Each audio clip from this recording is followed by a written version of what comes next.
Hello, I am Jack and this is Entertainment World. Today I will be talking about Bumblebee, which is my second favourite film. It is the 6th live-action Transformers film and is the 7th Transformers film overall. Unlike the previous live-action Transformers films, which were directed by Michael Bay, this one was directed by Travis Knight, written by Christina Hodson, and like the previous Transformers films, were produced by Paramount Pictures. It was made as a prequel to the previous Michael Bay films, but was later declared a reboot of the franchise due to the last night's, failure at the box office and with critics, fans, and generally, basically everybody who watched it. And was then decided they wanted to redo the franchise, so they let Bumblebee be released. Didn't say if it was a prequel or a reboot. And I'm guessing they were waiting to see what the response was. And when Bumblebee was praised and was praised for being different to the Michael Bay films, they declared it as a reboot. So I will be doing the negatives first, just because I like to get them out of the way, so I then can talk about the positives. I will then give my grading, and after I give my grading, I will go and do the analysis, spoiler stuff. So if you haven't watched the film, come off the video after my come off after my grading, and then watch the film, and then come back and watch the rest of the video if you want to. So that's what I recommend you do. Okay, so getting off with the negatives first. It does follow some of the cliche, typical sort of things that you find in this sort of film, and that it's like a lonely child or teenager who's struggling with life at home, finds an unlikely friendship with an unknown creature, alien, whatever it is, like with E.T., which I have not watched, and I am not proud to say that. Iron Giant, those sorts of films where they find something, it can maybe talk and it shouldn't talk, or from another planet, animal, monster, creature, whatever it is, that sort of film. It does follow that similar, typical sort of plot line with the typical scenes that follow with that, where there'll be a scene where they're trying to hide it from their parents and it's quite funny, or they're trying to come up with excuses to why they want to leave the house all the time, that sort of thing. And it does follow that. There is a lot of that sort of humour or scenes or sequences, however you want to word it, in the film. And of course, eventually the government, the government are also looking for it, and they eventually get it, and they got to go get it back from the government. Those sorts of plot lines are in there that you usually get in this type of film. And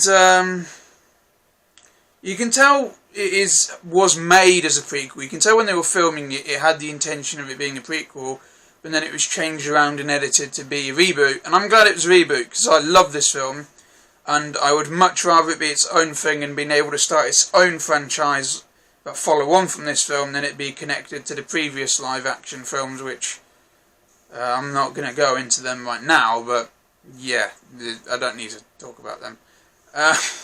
So yes, you can tell it was filmed as one thing and then changed into something else, but I am personally glad it was made a reboot.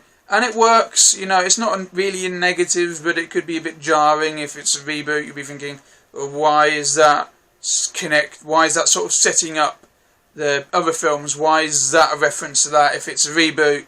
But you got to keep in mind it was filmed as a prequel and was later changed into a reboot. So anyway, those are my only really two negatives, because I really like this film. So now, talking about the positives. I am a huge Transformers fan. I've got all the G1 episodes down there, and I've also got the Japanese Transformers Headmasters, Master Force and Victory as well. I've not watched them, but I own a copy of them. I've got a lot of the Transformers animated on digital. I've watched all the episodes of Transformers Armada.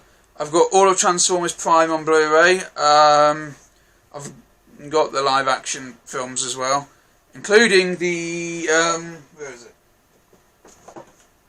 the IMAX edition of Revenge of the Fallen, because why not? Let's make that forest fight scene a bit longer, makes the film a bit more bearable. So yes, I am a huge Transformers fan. I got into it since I was 4. You know, I've been a big fan.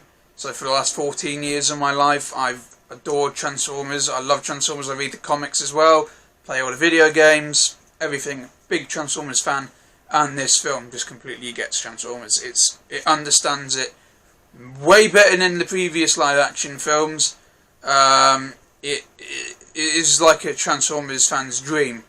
For one thing, they've all got their G1 designs, which they did not have in the previous live-action films. So unlike those films, you can tell who every character is just by looking at them. You don't need for them to be name-dropped to actually know who they are. And even though they're only in it for a minute, you can tell they have their personalities like they would have had from the G1. Again, unlike the previous Transformers films, where the characters do not resemble their G1 or comic or any other form of counterparts whatsoever, and you need to be told who they are, because their resemblance and, you know, appearance and personality is absolutely fuck all. So, yeah, this film really understands it, really understands the designs, the characters and everything like that. The opening is one of my favourite openings, tied to my favourite, because I know I said The Dark Knight is my favourite. And from a technical aspect, The Dark Knight does have my favourite opening, and from a filming standpoint and what's going on, I love it. But as a fan, this is my favourite opening because it opens up on Cybertron. They're all their G1 designs, you can tell who everybody is, and there's a huge fight going on.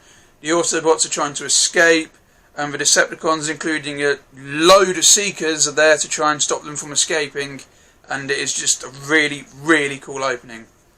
And I absolutely adore it, and it is just fantastic. The other positives are Haley Steinfeld plays Charlie Watson, I believe that's the name, who is the main character of the film, who is the one who finds Bumblebee on Earth and becomes friends with him, and they sort of try to help each other out with each other's problems.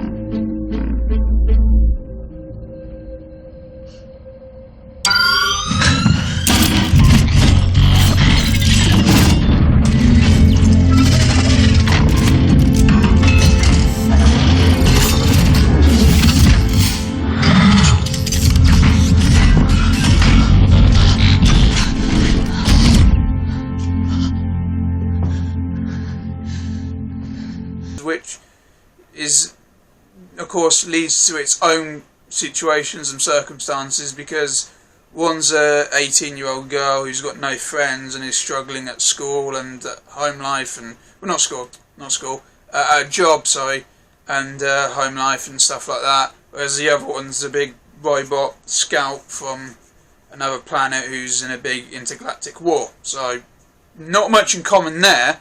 But they're both lonely, they both don't know what they're doing, they're unsure, they're both scared about life, and all of these things. Different situations, but same emotions, basically. And that's why their friendship works. Also, he's a big yellow robot, so that's cool. You got John Cena, who plays Agent Burns, who's a Sector 7 agent, and he's actually really cool. John Cena is really cool in this film. I know John Cena is a bit of a meme with the whole do-do-do-do theme where everybody mentions his name and it becomes a bit of a joke, but in this film he's actually really cool. I really like him in this film. He actually plays the role really well as well. It's not like just a stereotypical or tough guy, agent guy. He actually plays him really well. You got you got a character called Mello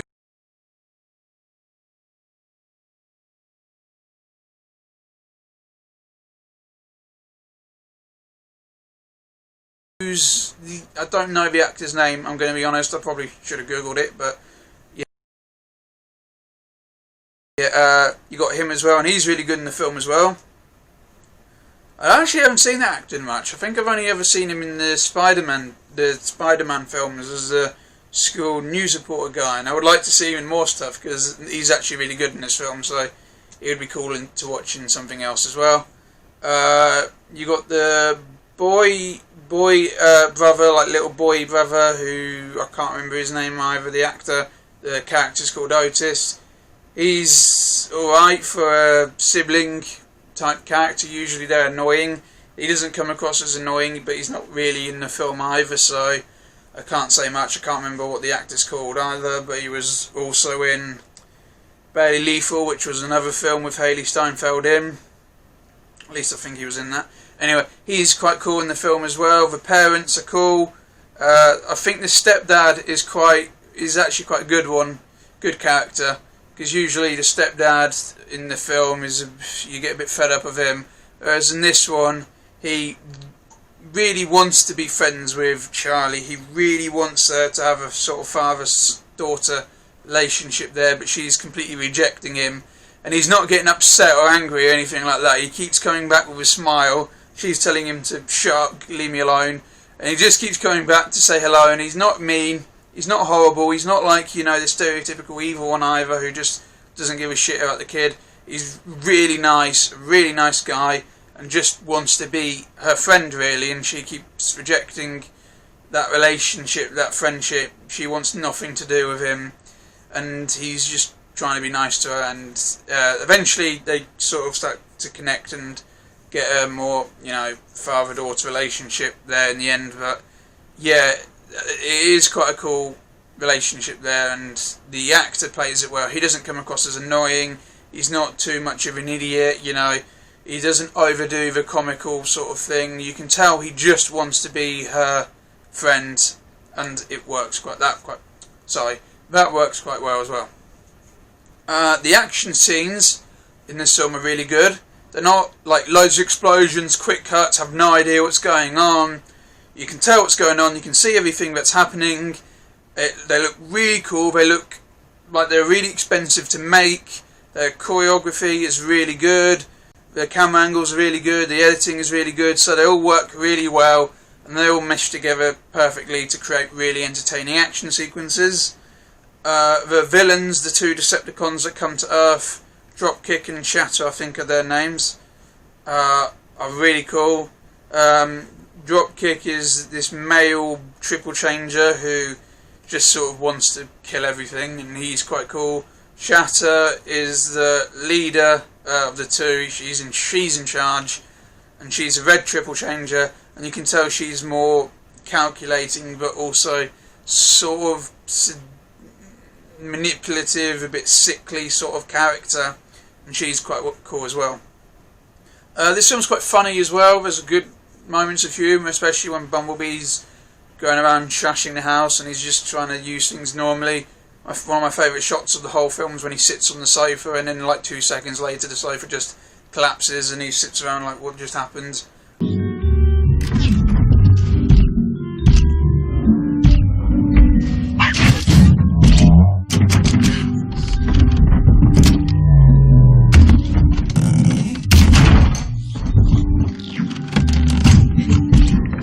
I did like that shot. That was a good shot. The soundtrack as well is great. Not only does the film have good music, written for this film, but the songs used were really good as well. And Haley Steinfeld's song "Back to Life," which was written and performed for this film, is brilliant. I really like that song as well.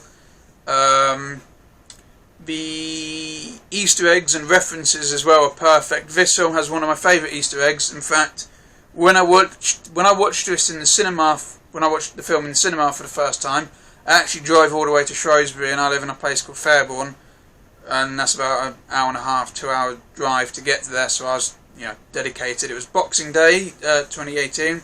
Went to watch it. When this Easter egg came up on screen, I literally started like clapping, which when I was, how old was I? 16 when I went to watch it. So probably I definitely wasn't the oldest guy there. Actually, there's quite a lot of people there who weren't children. Obviously they grew up on it as well, or there was a lot of 20-year-olds with their girlfriends, or 30-year-olds with their wives. Maybe I can't remember how many children there were, but most of them were couples. had gone to watch it, and I sat there and I literally started clapping because I was so happy about this Easter egg. I mean, it is a brilliant Easter egg, and there's a few other visual references as well where if you're a big G1 fan you will pick up on them. If you've got children, so if they're your kids or your younger siblings, cousins, nephew, nieces, whatever, this film is a great film to watch with them because they'll have a lot of fun with it.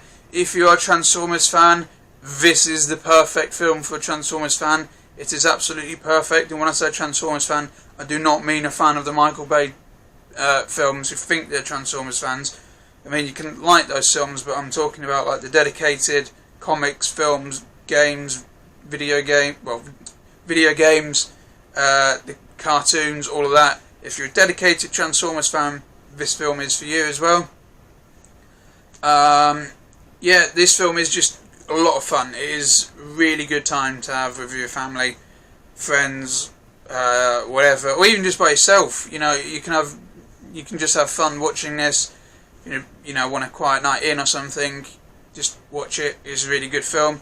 I do recommend it in Blu-ray or 4K because it does have a lot of great visual effects, so it is worth purchasing that, and on disc as well, because unless you've got the best Wi-Fi, HD or Ultra HD is never really HD or Ultra HD, so I recommend a hard copy of it. I've got the 4K here. It is worth 4K. If you don't have 4K and you have Blu-ray, I recommend that. And if you have neither, I recommend you get a HD television and some form of player to watch it, because it is worth the upgrade if you can afford to do so. So, yeah, I recommend that film in HD or Ultra HD. So yes, I absolutely love this film. I cannot recommend it enough. I do really like this film. I do recommend you watch it because it is just a lot of fun.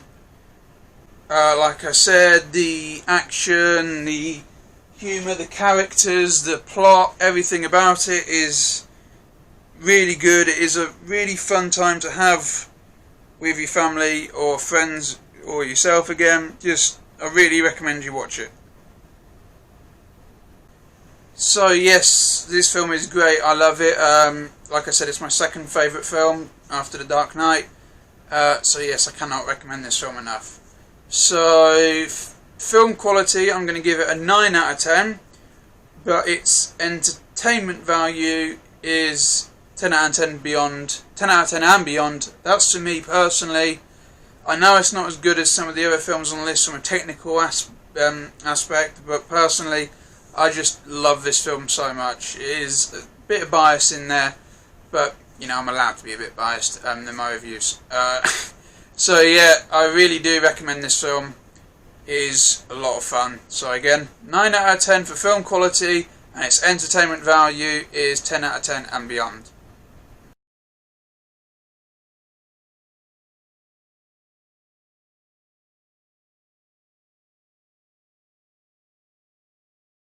So if you haven't watched it, I really recommend you go watch it. Okay, now I will be talking about spoilers. So if you have not watched it, I really do recommend you go watch it, because I don't want to spoil it, and I don't want to ruin some of the cool things in it. So if you haven't watched it, go watch it now. Or if you just don't care about spoilers, then that's your problem, but it will be spoiled for you. Well, some of the things will be at least. Okay, cool. So the opening, talking about it in more detail, was really cool, and I'm really glad this is why they opened how they opened the film up. I'm guessing this would have been in the film at some point, although it probably would have been later on in the film, because the original opening of the film, Bumblebee, was already on Earth. Because in the Michael Bay films, it's been revealed that he's been on Earth since at least the 1940s, because he fought in World War II. Which, on its own, just was ridiculous, so I'm not going to get into that. This film actually shows him land on Earth in 1987. I think that's the year he lands on Earth. So, yeah, this film would have a big plot hole there if it was a prequel. It's a reboot, so it opens up They film that way, lands on Earth in the 1980s after escaping Cybertron. And it is a really cool opening. Like I said, I love the opening. It then follows to a chase scene between him and the military, which then leads to him fighting a Decepticon, who is meant to be Blitzwing, but I just can't picture him being Blitzwing, because this is the... Oh yeah, that's the other negative, sorry.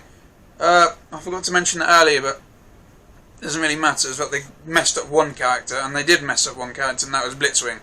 That's not Blitzwing. That looks like Starscream. It is a red Seeker. Blitzwing is a triple changer who's purple, transforms into a tank and a plane, does not look exactly like Starscream, and doesn't triple change. I mean, this one doesn't look like it does, and I'm going to assume it doesn't because it didn't. So, just because a few of the toys did, which are actually non-canon now because they were made in the prequel book, which doesn't make any sense now if now it's a reboot and the opening's completely different. So that's the one thing I didn't like, but I love the action scene itself. You know, and if you just don't think it's Blitzwing and you think it's an unnamed Seeker, the fight scene really works. Of course, his voice gets ripped out because that is what was going to happen had it been a prequel. So, because obviously Bumblebee can't talk in the Michael Bay film, so they wanted to show him having his voice box ripped out, which now was probably a little bit pointless because obviously it's a reboot, so it didn't really matter as much. Tell me where your friends are hiding. I'll never talk. Is that right? Then let's make it official.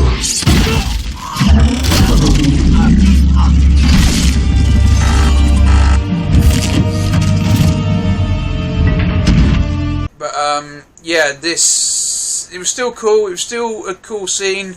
I mean, it is a great action scene. I absolutely adore the whole fight, and it was really well made as well. And also, it adds to Charlie, you know, why their relationship. Because could he talk, their friendship wouldn't have been nearly as good because you'd have just because I think he loses a lot of his memory, so he'd have just been like, I don't know who I am. And actually saying that wouldn't have been as cool as just a visual look in his eyes and his facial expressions of fear, sadness, happiness, whatever it was. So yeah, could he talk, it wouldn't have been as cool. And also you get to see him learn how to talk through the radio, because again, in the Michael Bay films, that's how he communicated with people. And even though it's not a prequel to it anymore, it still was quite cool to watch him learn how to do that. The Cybertron sequence, it cuts back to the opening halfway through the film, and it shows Optimus continuing to just mow down every Decepticon in his path. It was also really cool, and you got to see him punch Ravage in the face, which was awesome, and Soundwave doing the whole G1 sort of voice with the effect and his look as well, which was cool.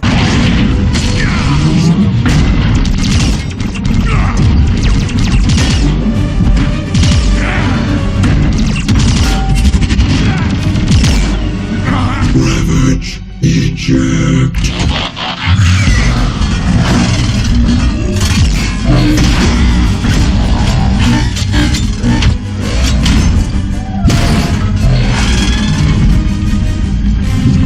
You got Shockwave in the film as well.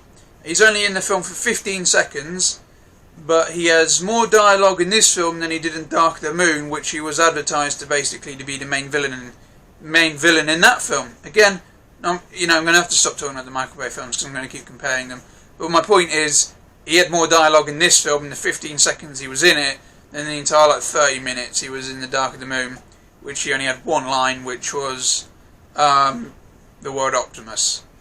And in the 15 seconds in this, he has more dialogue, which is just ridiculous, but a positive for this film, Bumblebee. Destroy the launch pad! Let none escape!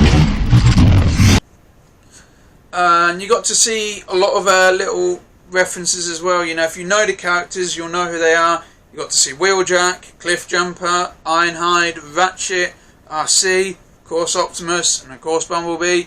You also got to see Starscream, Thundercracker, Skywarp, Acid Storm, what he mentioned, Soundwave, Shockwave and Ravage. There's probably a few others that I missed. But yeah, it was A really cool opening. Oh, got Brawn as well on the Autobot side. You got to see so many characters, and you knew who they were instantly if you were a fan of G1 because you recognised their designs and looks. And it was really cool. You got to see them all like that. The Easter egg I was talking about earlier is, of course, when she's contemplating diving off the cliff because she's been dared to because she's an ex-champion high diver. And Bumblebee starts playing the Touch by Stan Bush, which was a song written for the original G1 Transformers film, which was really cool. And the two visual references that I can at least think of are Optimus sort of launching into the air and shooting down at Decepticons that are below him, which of course happened in the G1 film, where he's in the lorry and he propels himself up into the air and shoots down at the Decepticons. And the other one is when Dropkick throws Bumblebee, and Bumblebee turns into the car mode, drives back round and launches himself at Dropkick, which is a reference to the G1 Season 1 opening, where Skywarp would throw Jazz, and Jazz would drive back round and launch himself back at Skywarp, which was a really cool visual reference as well. I actually didn't pick up on that the first time I watched it. I had to be told, and when I realised it, I was like, oh yeah, it is. So that was really cool. The way I like the setup for Sector 7 as well, how Dropkick and Shatter pretend that they're the good guys and they go to the military and say we're hunting B-127, which is Bumblebee's name on Cybertron, and he's this criminal, we've got to catch him and save your world. I like that opening. Sorry, it's not an opening, it was in the middle of the film. I like that plot point, and it was a cool idea. And again, it wouldn't have made no sense had it been a prequel, because they are in the Hoover Dam, which is where, if it was a prequel, Megatron is supposedly. So they would have been in the same fucking building and not realised that their leader is frozen in the next door over. So I'm glad that, was scrapped in it being a reboot, because it makes so much more sense why they're in there, and why everybody's so confused by these creatures, because again, had they already captured Megatron, more big robots coming down probably wouldn't have been that big of a surprise. So yeah, that scene works really, that whole plot point works really well with those two coming down to try and get Bumblebee. They kill off Cliffjumper as well, again, because you can't let him live. You've got to twat that guy, not allowed to live very long. Only allowed a few lines of dialogue, and then you got to kill him off in a really horrific way, because nobody likes Cliffjumper apparently, apart from me. If you won't tell us where Prime is, perhaps your young friend will. You're a brave warrior. You deserve a better death. Then again.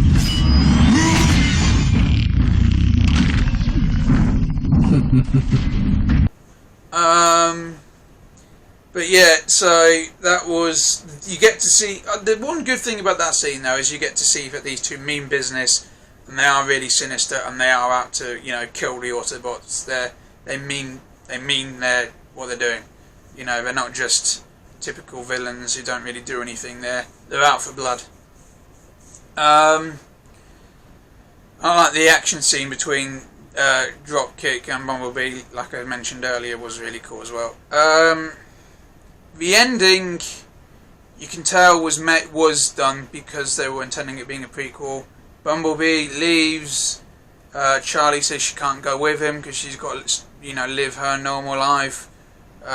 Bumblebee turns into the old 1970s Camaro, which was his original form in the first Michael Bay Transformers film, and it has the same registration plate and everything. But again, it being a reboot, it doesn't really matter. That is my favourite car mode of his though, because not only do I love the car, but when I was a little boy, our next door neighbour, I think, was repairing one of those, and it ended up on our driveway, and it was all Bumblebee and everything, which was really cool, and I absolutely adore that car. I love the jeepers, I'll get there in the end. That vehicle mode from Bumblebee, that is my favourite vehicle mode he's had. Finally got there in the end. I love that Camaro. I love that he transforms into that. I think it suits him. I like that he turned into the the G1 Beetle, the old Volkswagen car.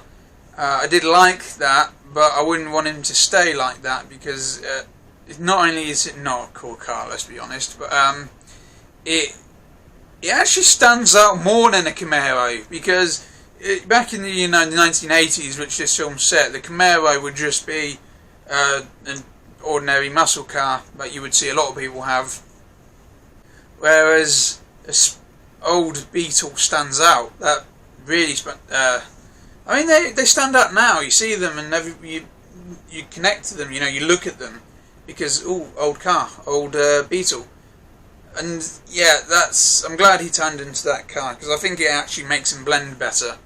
Also, it is a significantly cooler car. And they even acknowledge that, you know, Charlie says, "What, you could have turned in? No, you kidding me? You're telling me you could have been a Camaro this whole time?" And in all fairness to her, that is a fair reaction. I'd probably be a bit more pissed off had my car been able to turn into that Camaro and decided to stay as an old Beetle for some reason.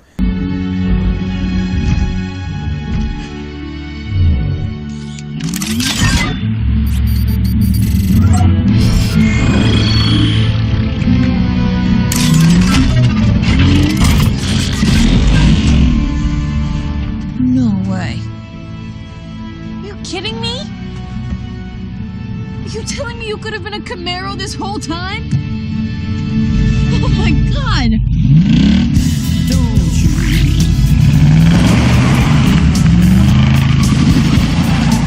And I love it when he drives off, and it's implied that he drives off next to Optimus. And the ending of the film is him and Optimus talking in the woods, and Optimus says, "You done well, you protected the planet. We can now finally make a base here." And you see, I think it's 7 more meteorites coming to Earth, obviously with 7 different Autobots, or possibly more in each one. Sorry, 1 in each one, or possibly more, so 7 or more Autobots landing on Earth, which is cool. And hopefully they'll make a sequel to this. I've actually come up with my own storyboard on where I would go from now on, because I'm a huge nerd with a lot of free time and I absolutely adore Transformers, and I wanted to plan where I would take it, but I'm excited to see where they take it. I hope they keep it a reboot, and I hope they make sequels to these films and incorporate more of the characters from G1 into it, and do not try and go more Michael Bay or connect it to those films. And please, Hasbro, Paramount, if you're watching this for some reason, somehow, please keep it connected to itself and make its own universe. Don't go back to the Michael Bay films. Please don't. Please. Right, I'm not going to be hating on them. I'm not going to be really angry against saying. I'm just asking you to keep it a reboot and make films to follow on from this. Please. So yeah, I love those things. I love that it's implied that Charlie and Memo are going to become a couple, which is cool, because usually a lot of teen couples in films, you're like, I don't give a shit about you. But those two actually work really well. There's a lot of chemistry between the two of them, and it makes sense to their characters, because you can tell they both like each other, and they're both nice, you know. And I think they would benefit from being together. So I think that is a good idea for them to do that, if they bring those characters back in future installments, which you should do, because they are by far the best human characters in the live action Transformers films so far. Also bring back John Cena. Also bring back whoever that actor was who played Agent Simmons, a young Agent Simmons.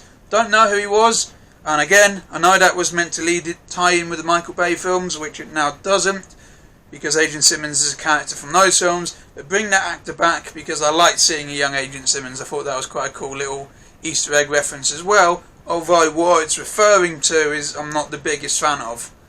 I just thought it was quite cool and it was quite a good idea. So if you're going to do more, bring him back as well.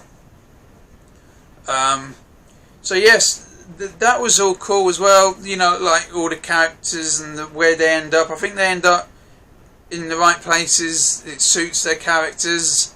There's none of them going, oh, I wish he got more screen time, or she got more screen time, or less, or oh, I didn't like where they ended up, I didn't like what happened to them, I wish they got more of an ending, whatever. The only thing is that Bumblebee leaves, and of course Charlie then isn't involved with the Autobots anymore, and I hope if they do sequels they bring her in, because like I said, she is by far the best character in the live action film, human character in the live action films, so I hope they do bring her back. And also Haley Steinfeld is a really good actress, so I hope they bring her back, because she was great in this film, and I think would be a great new person to lead, to play the new human character of the franchise going forward. Shia LaBeouf was good, although they focused way too much on him. Mark Wahlberg, you could tell, didn't really give a shit and didn't really want to be there, whereas Haley Steinfeld, you can tell, wants to be there. She's openly said she would want to be in a sequel if they make one, and so is John Cena. I don't know about the others, but I hope they would bring them back as well, because she wants to be there, and she is really good, her character's really good, and I'd want their characters to be in the next ones as well. So that's all good. The violence in this film is surprising for a PG. It is quite surprising for a PG, especially the way they off poor Cliffjumper. They cut him in half, and they also turned a couple people into watery goo.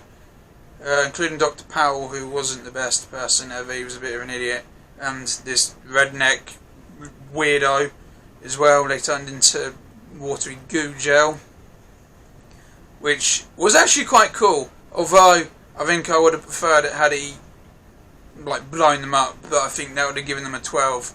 So water goo's better, and I thought maybe it's like a weird thing his gun can do, but personally, blowing him up would have made a bit more sense, and actually in a strange way would have been a bit less creepy. That gun is really creepy. But yeah, this film had a surprise amount of violence, and it didn't go overboard like the other films did, so that was good as well. Again, the action sequences are good. The overall plot of this film is quite good as well. It doesn't do too much. You've got Charlie, who's this loner. Her dad's just died, and she's got a new stepdad who she doesn't really want to talk to. She doesn't get on with her mum or brother, and she has this job at this sort of like seaside pier thing that she hates. And she becomes friends with Bumblebee, and also becomes friends with Memo, who also works at the pier as well. And they're cool, and in the meantime you've got the Decepticons and Sector 7 who are sort of playing each other. Sector 7 are going to betray the Decepticons, and the Decepticons are going to betray Sector 7, and that's quite a cool plot as well. And when the Decepticons find out the Autobots are coming to Earth, they're going to message the Decepticons, so they bring an army there to ambush the Autobots when they arrive. That's the cool plot, and then Bumblebee's got to go stop them from doing that. It is a good plot. It's not overly complicated.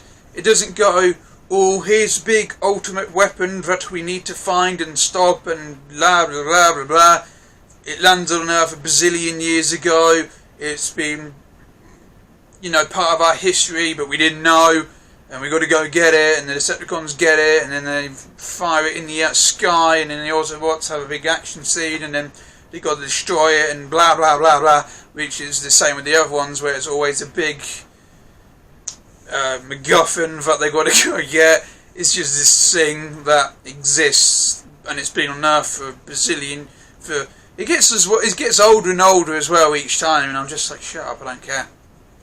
Whereas this one, there's no big ultimate weapon that's going to destroy anything. It's just a little beacon that's going to send basically an email to the Decepticons saying, Autobots here, please send army, love, dropkick and shatter. Whatever the fuck their communications are like. Probably wouldn't be like that, but that's essentially all it is, and they've got to go stop them from obviously telling the Decepticons that the Autobots are on Earth or coming to Earth, including Optimus Prime, and that's why they were so desperate to try and send the communications to the Decepticon army to bring all of the people down to fight Optimus. So I think that would have been quite cool. No, not quite cool. It was quite cool, sorry. That was quite cool. So yeah, the plot's good, the characters are good, and it also achieves, you know, when you want to be sad, when it wants you to be sad, it makes you sad. When it wants you to be happy, happy. You laugh when it wants you to. You get excited when you want it to, and you're on the edge of your seat when it wants you to be. So it works really well. I do love this film. Again, I recommend it. There isn't much to talk about compared to the other ones because it is quite a bare bones film. That it's girl meets robot, become friends. She learns to be a better person, and then got to go stop the bad guys. It is quite more. It is a lot. It's definitely the most basic film I've reviewed so far.